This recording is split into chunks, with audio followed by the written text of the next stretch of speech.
And welcome back to the Hot Lap. We are talking the Qatar Grand Prix weekend. Let them fight. The big question on many people's lips is those McLaren team orders that seem to be non-existent this weekend. We're going to hear from both Oscar and Lando and a bit of Max Verstappen. Here we go.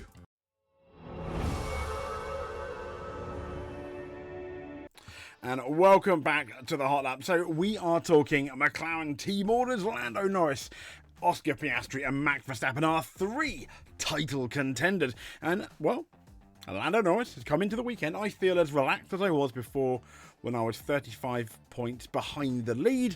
And I feel the same when I'm 24 points ahead. Who's calling BS? Because I certainly am. There's no way this man could be crowned for the first time the world champion.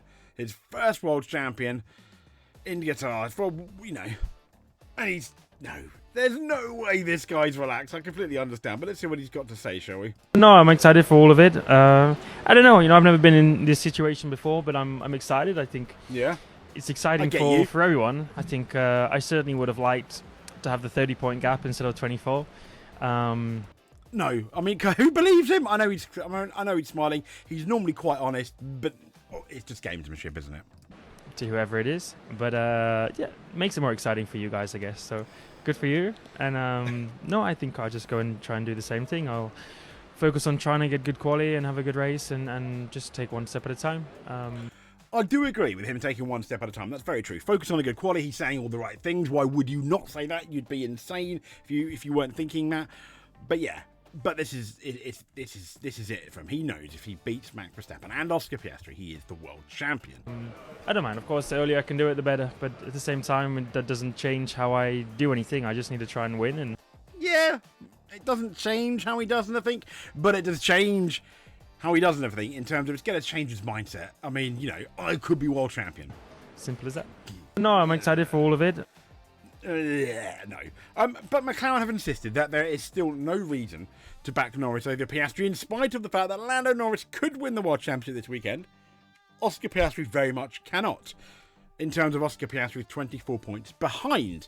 McLaren's disastrous double DQ in Las Vegas has brought Verstappen right back into play. And ironically, you know, if you're a Lando fan anyway, or an Oscar fan, it's brought Oscar Piastri more into play because he actually gained points on Lando Norris because of that disqualification, because they got closer.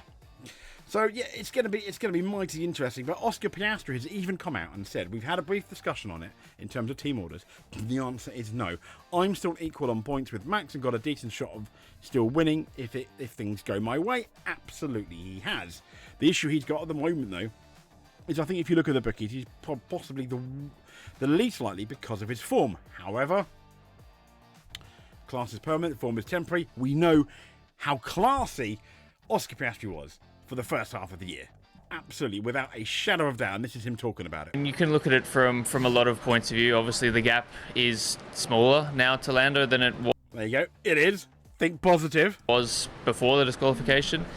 But Max is also closer in the fight as well. So, you know, it goes both ways. But I think we've taken the lessons. We've analysed what happened in Vegas. They have. We'll get on that in a bit. Well, I might as well talk about it now. In terms of Las Vegas, as you know, as many of you know by now, McLaren got DQ'd because of the plank. Lando Norris has come out, and I don't know how much to believe, but he's come out and he said that I think what we learned in Las Vegas is we can be now faster because of what we learned in Las Vegas in terms of no lifting, coasting, etc. Do you believe it? I guess proof of the pudding is going to be in the eating with their one practice session, and I think McLaren are a lot more under pressure in that one practice session to get their setup right than Red Bull because of what happened at Las Vegas. Here is obviously very different to Vegas and a lot of other circuits we go to, so hopefully it's meant to be smoother, by the way, when he says different. Can be a good weekend. Look at that small good weekend. Fair play, and I hope it is Oscar Piastri for you. Absolutely. But Max Verstappen has come out, and there's an article on the race that I'd like to get into as well. He said, I mean, if it was said to me in terms of team orders, I would have not rocked up. I would have told him to F off. That's if McLaren had imposed team orders on Max Verstappen. Lucky, I guess he's not driving for them. But this is interesting. No McLaren team orders is perfect for Max Verstappen. So Red Bull driver, as we know Max, labelled McLaren's commitment to avoiding team orders perfect as a three-way fight for the F1 Championship.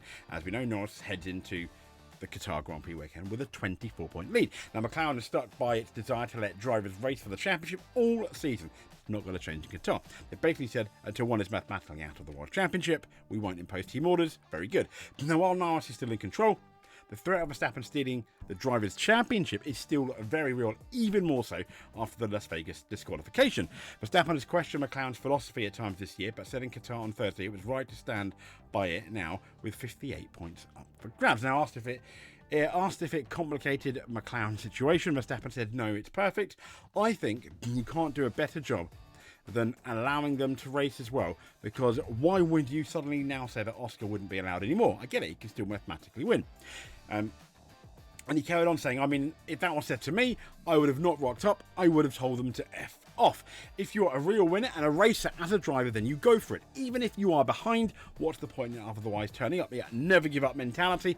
That is, let's be honest, that is a champion's mentality. Otherwise, you can easily just label yourself as number 2 driver, which I think he doesn't want to be. Yeah, I completely agree with Max. I know that I'm equal in points with Oscar. A lot still needs to go right for Piastri or Verstappen, as we know, but I think it should be like that we are free to race, and hopefully we can make it a great battle till the end. And as we know, Verstappen's title hopes got a huge assist. Having said that, if it looks like McLaren could have imposed team orders at some point over the next two Grand Prix weekends and won the championship, but they didn't, and they lose the championship, it's difficult. It's kind of like you're damned if you do, you're damned if you don't. And everyone's going to be laughing at them about how Max Verstappen 2007 his way into the World Championship. I mean, Verstappen acknowledged himself after Las Vegas, it's definitely a better chance than it was before, so we take it. You need to also be aware that even if you win everything, you still need a bit of luck, so we'll see how it goes. Yeah, and I completely agree with the race. The lack of team orders is absolutely perfect for Max Verstappen in terms of the two McLaren drivers fighting.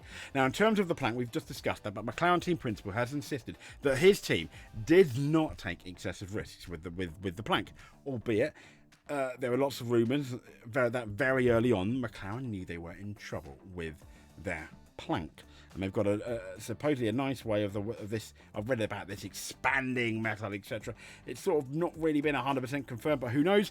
Now, let's go into the sprint weekend. A quick refresher: no mandatory pit stops, and on Friday we've got just one practice session, then it's straight to sprint qualifying. On the Saturday, we have the sprint session. You can change your car between the sprint and qualifying. I always think a half-hour practice would be nice, even half an hour, but there we go. And the Sunday is obviously the Grand Prix.